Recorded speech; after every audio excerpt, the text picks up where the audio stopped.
Bismillahirrahmanirrahim. Ya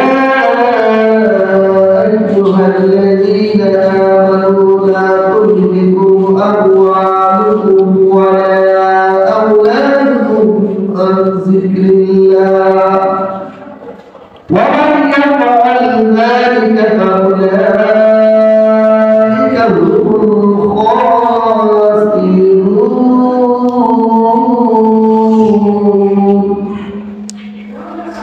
Ya ayyuhalladzina amanu, হে ইমানদার, হে মুমিন ব্যক্তিগণ, হে ইমানদার ব্যক্তিগণ, হে মুমিন করা ব্যক্তিগণ, আল্লাহ রাব্বুল আলামিন মুমিন বান্দাদেরকে উদ্দেশ্য করে বলতেছে, ইয়া আইয়ুহাল্লাযীনা আমানু, হে মুমিন বান্দাগণ, হে ইমানদার ব্যক্তিগণ, তোমরা যারা ঈমান এনেছো, হাজার কথা শুনুন না, মুমিনদের লা তুলহিকুম আমওয়ালুকুম ওয়া লা আওলাদুকুম আন যিকরিল্লাহ।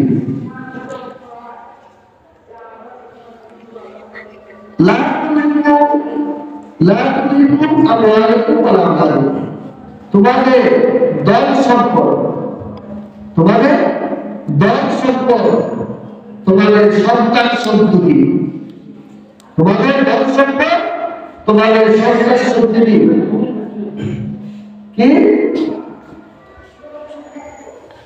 আন যিকরিল্লাহ, তোমরা তোমাদের সন্তান সন্ততি পাইয়া তোমরা আল্লাহর জিকির থেকে তোমরা বিরত থাকো না। অর্থাৎ দুনিয়া সম্পদ আমার আছে, 100 বা 150 বা 200 জায়গা আছে, জায়গার পরিমাণ বেশি, সন্তান সন্ততি আছে।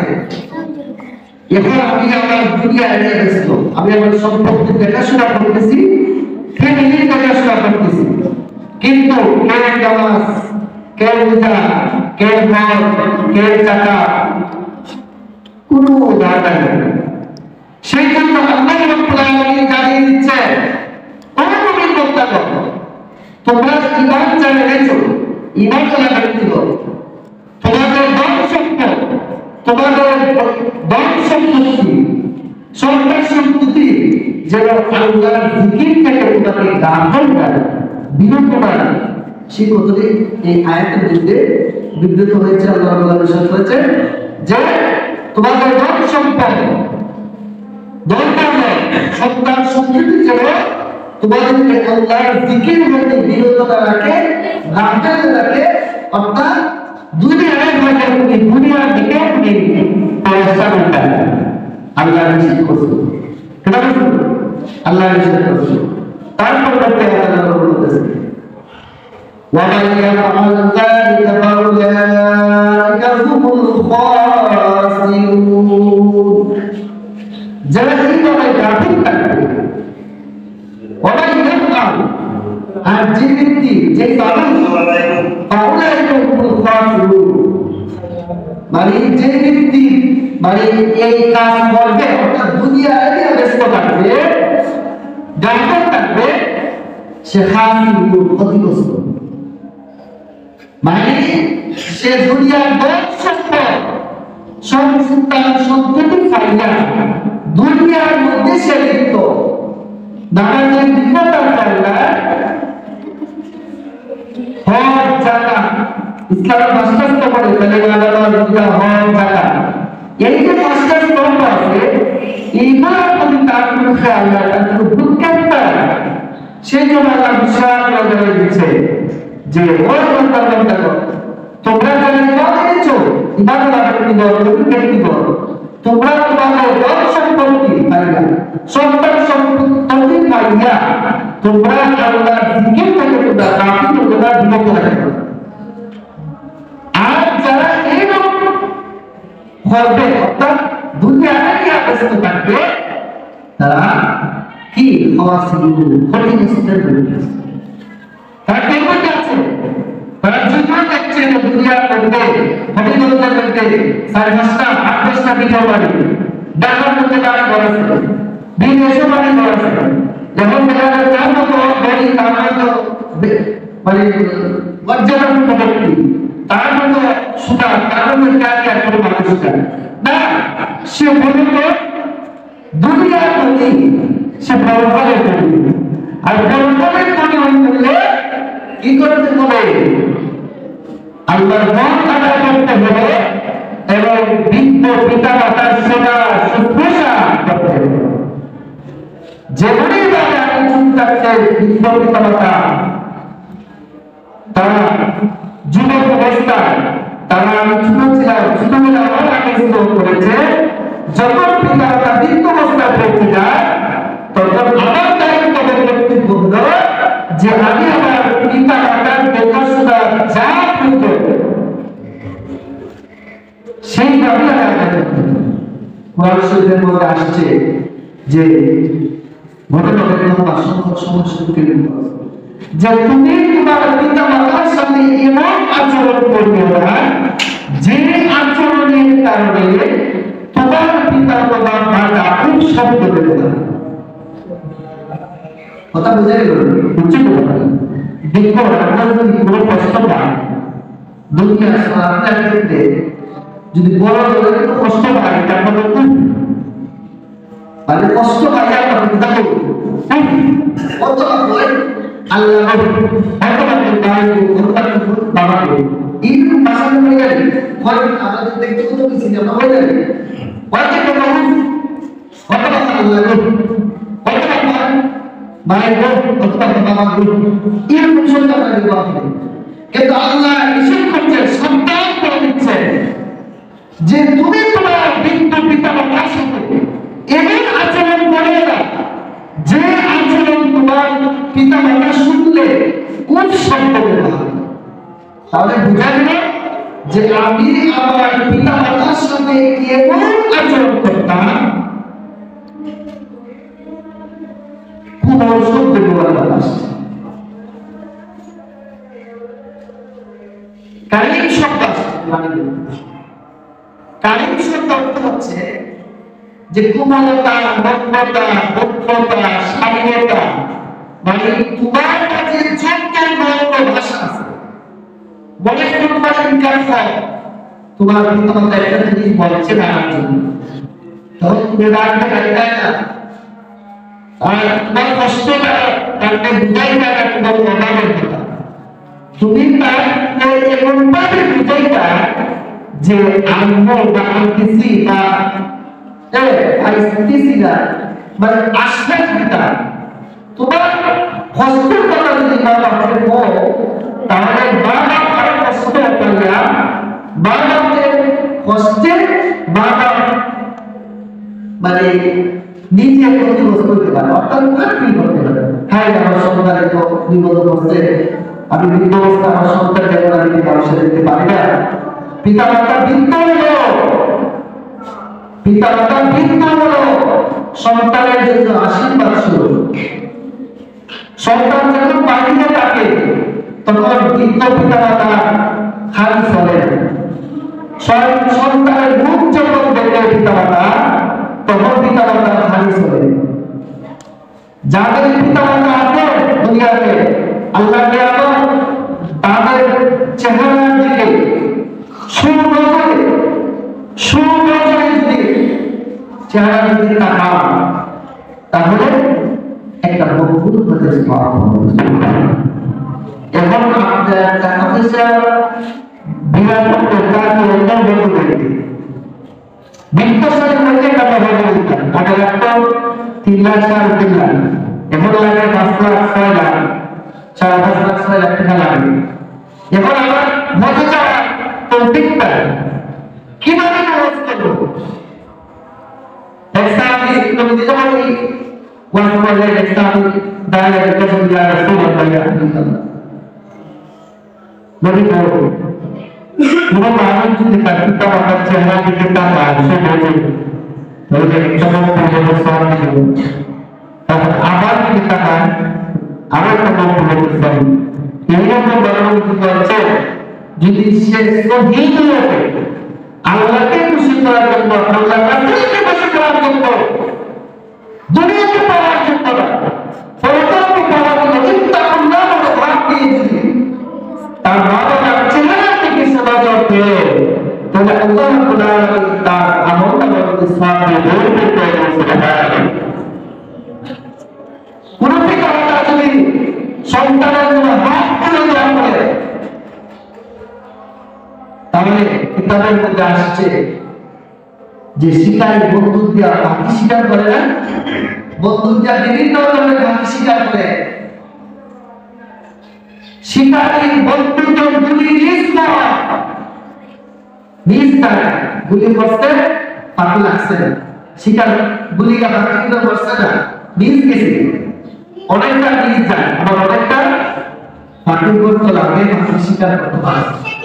কিন্তু হাদিসের কিতাবের মধ্যে আসছে কোন সন্তানের উপর যদি কোন পিতা-মাতা বন্দায় লাগতো না, মনের মধ্যে যদি কষ্ট পান সন্তানের দ্বারা, তাহলে ওই সন্তান কখনো উন্নতির সর্বশেখরে অবদান সম্ভব নয়। দুনিয়ার মধ্যেও সে হতে পারে, পরকালেও সে হতে পারে। কোন পিতা-মাতা যদি সন্তানের দিকে সন্তানের কথার দ্বারা, চার চরণের দ্বারা, আচার ব্যবহারের দ্বারা যদি কষ্ট পায়, তাহলে কি হবে? তার জীবন আপনার মশা যখন বাইরে যাবে তখন কয়েল যায় সাইড চলে এসব তাহলে কি পাওয়া যায়? সুতা। এটা কোন কাছে যায় ঢাকা তো লাগে আমার কথা বুঝতে রাখি না।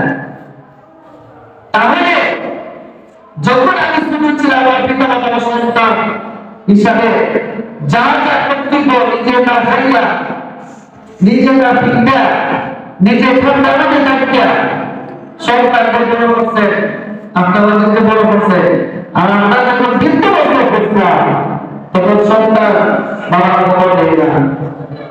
সেটা ইসলামের বিধান নয়। ইসলামের বিধান হচ্ছে যে আমরা যখন শৈশবে ছোট ছিলাম, আমার পিতা-মাতা আমার কাছে দেখাশোনা করেছে, আর আমি যখন অবস্থায় পৌঁছে গেছি তখন আমার বৃদ্ধ পিতা-মাতা তারা শুরু হয়ে গেছে।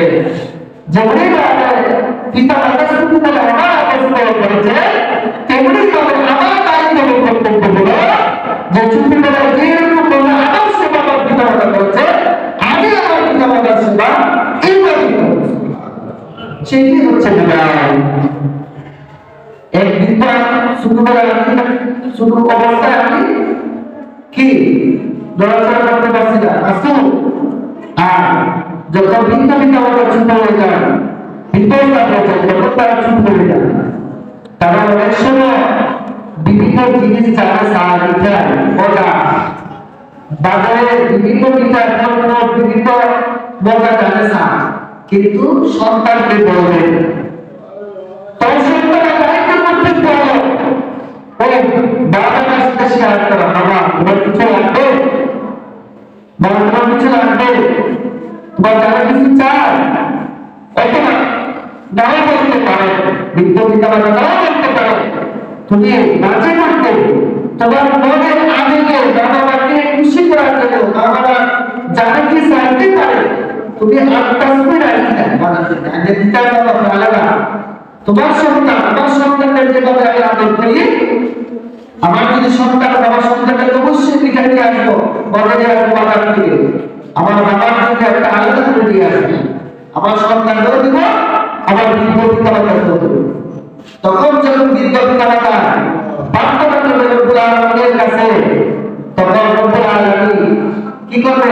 সেই প্রার্থনাকে অ্যাকসেপ্ট করবে, কবুল করবে, গ্রহণ করবে। হযরত মালিক মুস্তাকিম রব্বুল আলামিন ইতিহাস জানতে সবাই জানে। হযরত মালিক মুস্তাকিম রব্বুল আলামিন উনি ছোট বালক ছিলেন। ঘটনা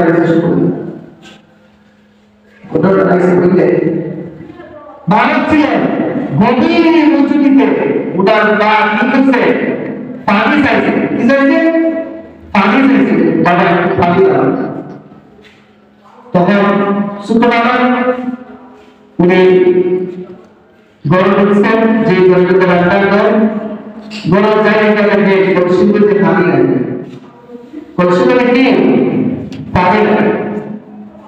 এখন তো বাবা যাচ্ছেন বাড়ি, আর বাড়িতে খুশি খাবার দিব, তাকে কলসকে গভীর রজনীতে জোর থেকে ঝর্ণা থেকে পানি নিয়ে আসলে, পানি নিয়ে আসার পর দেখে পানি নিয়ে আসার পর ক্লাসের মধ্যে সর্বাত্ম মধ্যে পানি নিয়ে যখন মা শিবনের মধ্যে গেলে গেলে মা দেখছিলাম তখন মাকে নিয়ে ডাক দিচ্ছেন না, মাতা দিচ্ছেন না, ডাক দিচ্ছেন না, মাকে ডাক দিচ্ছেন না, কেন দিচ্ছেন না? প্রশ্ন জানেন উনি শুধু মানো ওনার বুঝছে বলবেন যে আমার মা কিছুতে ডাক দেয় তাহলে দুধের মধ্যে কেমন কষ্ট হবে, আমার মা দুধ বেঁকে যাবে, আমার মা কষ্ট হবে, তাই কি করবে? এই এক গ্লাস পানি হাতে নিয়ে মা শিওরে দাঁড়িয়ে দিবে, সারাটি রাত উনি দাঁড়িয়ে দেবে মা শিওরের কাছে, অর্থাৎ বাড়ির স্থানের মতো লাগাবে।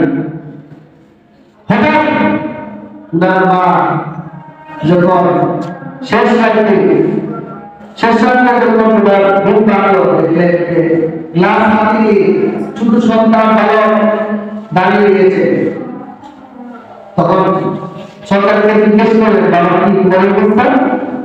তখন সরকার বললেন বাবু আপনি গভীর নদীতে আপনি পানি চাইছেন, তখন আপনি পানি আনতে আনতে দেখলাম আপনি আমার ডুবে যাচ্ছেন, সেগুলো আপনার কষ্ট বলতে দিলে আমি আপনাকে বাঁধতে গেলাম দেখবি। তখন তার কাছে আগে গেছে দিয়ে আমার তো জেলে থেকে থাকবে, আমার তার সুদা ধরে থাকে, তখন তার ঘটনা সত্য ঘটনা বললেন শুনতে তখন তার হাত তুলে আল্লাহর কাছে প্রার্থনা করে, আল্লাহর কাছে প্রার্থনা করে রব্বুল আলামিন আমার সন্তানকে বড় নবী হিসেবে কবুল করেন, বড় নবী হিসেবে আমার সন্তানকে কবুল করেন। সেই জন্য আল্লাহ তাআলা মুস্তাফা বলেন যতগুলো আস্থা আছে যারা গেছেন দেখছেন যখন বাড়িতে মুস্তাফা বলেন বাইরের দুয়ার বেরোতে উনি আমরা শ্রেষ্ঠ নবী হিসেবে পরিগণিত করেছেন। আপনারা আজকে আজকের জবাব করতে আমার সাথে আপনারা বলেন আল্লাহর সাথে থাকবেন, আল্লাহ নবীর সাথে থাকবেন, যে আমরা আমাদের বাবারা যারা জীবিত আছেন তাদের সেবা শুশ্রূষা করব। আজকের এই শুক্রবার জবাবটি আপনারা লিখে নিতে পারবেন, কিন্তু আপনারা রাসূলের বরকত নিয়ে আমরা সবাই বরকতের প্রার্থী, আমরা সবাই মৃত্যু আমাদের সম্মুখে উপস্থিত, মৃত্যু আমাদের সামনে উপস্থিত, কারণ মৃত্যু থেকে কেউ রেহাই পাবে না। মৃত্যুর দ্বারা সকলের নাশিত, মৃত্যুর দ্বারা গ্রহণ করতে হবে, মৃত্যু সার গ্রহণ করতে হবে, মৃত্যু থেকে পালাতে পারবে না। কোন মানুষ যদি সবচেয়ে বাড়ি প্রশ্ন হচ্ছে, সবচেয়ে বাড়ি প্রশ্ন হচ্ছে সীসা, সীসার নির্মিত বক্সের মধ্যে যদি কোনো মানুষকে রাখা হয় আর তাকে সময় সময় খাবার দেওয়া হয়, তারপরে সে মৃত্যু থেকে পালাতে পারবে না। আসমানের জন্য মালিককে আল্লাহ, আসমানের জন্য প্রচন্ড অধিপতি হচ্ছে মহান আল্লাহ রাব্বুল আলামিন। তাহলে আল্লাহর জমিন সাত বলে আল্লাহ আসমান। এখন যদি কেউ বলেন কিন্তু তিনি যে আত্মপ্রকাশ করে জমিনের মধ্যে যদি আত্মপ্রকাশ করে এটা আল্লাহর জমিন, আকাশের মধ্যে যদি আত্মপ্রকাশ করে তাহলে আল্লাহ আকাশ, তাহলে আসমানের জমিন সারা করতে বোঝা যায় না আছে কোনো না। তাহলে আল্লাহর সাম্রাজ্যের মধ্যে থাকিয়া আল্লাহর বড় খাইয়া আমরা কি করছি? আল্লাহ ইবাদত করতে গিয়ে থেকে বের করব রাখো পিতা মাতার সেবা শুশ্রূষা থেকে আমরা রাখো করছি না। আজকের এই জবাব আসতে আজকের এই নির্দেশ থেকে আমরা আজকে অঙ্গীকার দিতে চাই, ওয়াদা দিতে চাই যে আমাদের মা বাবা যারা জীবিত আছেন আমরা আমাদের মা বাবার খেদমত করব।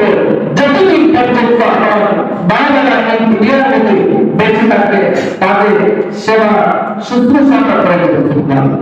আপনারা সবাই বলা পছন্দ যে আমরা আমাদের পিতামাতা খেদমত করব। কত কি বলেন হাত তোলেন যে আমরা সবাই হাত তোলেন, সবাই হাত তোলেন, হাত তোলেন।